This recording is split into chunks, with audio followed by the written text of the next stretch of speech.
Hi folks, Kirk Doty here, your friendly neighborhood real estate guy, here to share and break down the numbers for June real estate market numbers that Houston Association of Realtors put out today. I've already shared their little chart that they put out, but I think it makes a little more sense if we break these numbers down and see what do they mean for us buyers and sellers out in the market. How are we impacted by these numbers? So we're going to break these down a little bit. We're going to start with single family home sales. So single family home sales for the 13th month in a row has increased.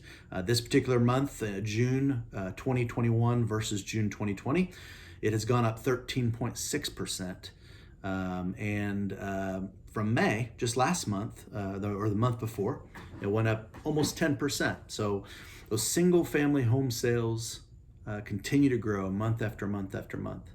And as a highlight point, I'll touch on total property sales. We don't really include that in the charts, but if you look at total properties sold, it was up an astronomical amount, 16.9% versus last year at 13,000 total units, just above 13,000. That is the highest monthly volume on record that the Houston Association of Realtors has, or the National Association of Realtors, if they're the ones that keep track of it. And that translates to $4.8 billion. Just crazy sales numbers we see continue to climb month after month after month. As far as average sales price, the home sales price, it's up 23.7%. And in June, it was sitting at $395,316. And that's also 2% up from the month before, May of this year. So that number continues to grow as those multiple offer situations are one component of what's driving that price up. That supply-demand imbalance does it every time. As far as days on market, basically the amount of time on average it's taking for these homes to sell. It was 57 in June of 2020. It is now 29. This is similar to what we saw in May. It's basically half. It's taking half as long to sell a home as it did last year. But that's also 5 days shorter than the month before in May of this year. So it continues to get shorter and shorter. Those homes continue to sell quicker and quicker. As far as active listings on the market, it's down. It was down in May too. It's down 31.3%. But it is up from the month before. It's 1,600 more listings in June of 2021 than there was in May of 2021. So we'll call that a positive point. As far as months of inventory,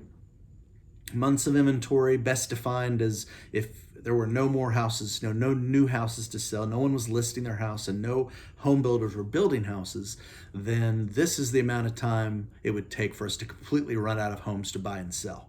So months of inventory was 3 last year in June, and this June it was 1.5, and we saw something similar in May. Now, in inventory this year has held at 1.4 months for the last 3 months, 1.4 months of inventory, and it's held there for the last 3 months. This is the first time we've seen an increase since February, so it's good news. Even though it's small news and we're just talking about 1 month, it's a good sign that the home sales continue to climb, and now finally we're seeing inventory maybe just begin to climb a little bit. We'll see what happens in July, but let's cross our fingers for inventory to do some catching up so we can get all these buyers taken care of. So what does this all mean? Well, if you're a seller, now is definitely the time. Some sellers, many sellers actually, are hesitant because they know that once they sell their home quick and for more than they ask, probably, that they have to become a buyer after that. And now they've got to get in the ring and wrestle around with all the other buyers that are trying to get the same home that they want. But that should not be a reason to hesitate. You just have to have the right professional in your corner to help you create a good strategy for being a buyer and a good strategy at the offer table to put yourself in a good position to have your offer accepted. I can help you with that. But definitely not a reason to not sell at all, because this is the time. If you are a seller and you have plans to sell, like you have intentions to sell your home in the next 6 to 12 months, if you don't want to do it now, I would watch these numbers every month. Tune into all my social media pages and accounts and watch as we break these numbers down every month. If you're going to wait, but I wouldn't wait long, because this is a prime time to really maximize the return on investment in this asset that you have been investing in for however many years you've lived there. So won't last forever. So if you're not going to do it now, I would watch those numbers, and then don't wait too long, and definitely don't be afraid of being a buyer. You just have to have the right support. And for buyers, now's the time to be patient and to go in with the right expectations. Know that you may not win the first home or the second home or the third. We've heard reports of people going after 6 different homes before they finally win one of those offers.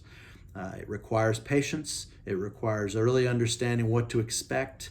And it requires a good agent in your corner to help you have a strategy for that process, especially when it comes to making the offer and negotiating the offer. So those are times when you have to be prepared and you have to be bold, and having a good support person in your corner will help you succeed. And a good lender. I can put you in touch with some good lenders, people that have good reputations from other agents that I've worked with. And they're good local lenders. So they're people you can pick up the phone, talk to a human being. That person can help you plan. I was talking with a lender the other day. He said, you know what? You can call a lender a year in advance and it's not too soon, because that lender can look at your credit situation, look at your cash situation, and then put a plan together for you to be prepared when that day comes. Really, really proactive approach to buying a home. So feel free to reach out to me if you'd like that list of lenders that I can offer you. So that's all I got for this month.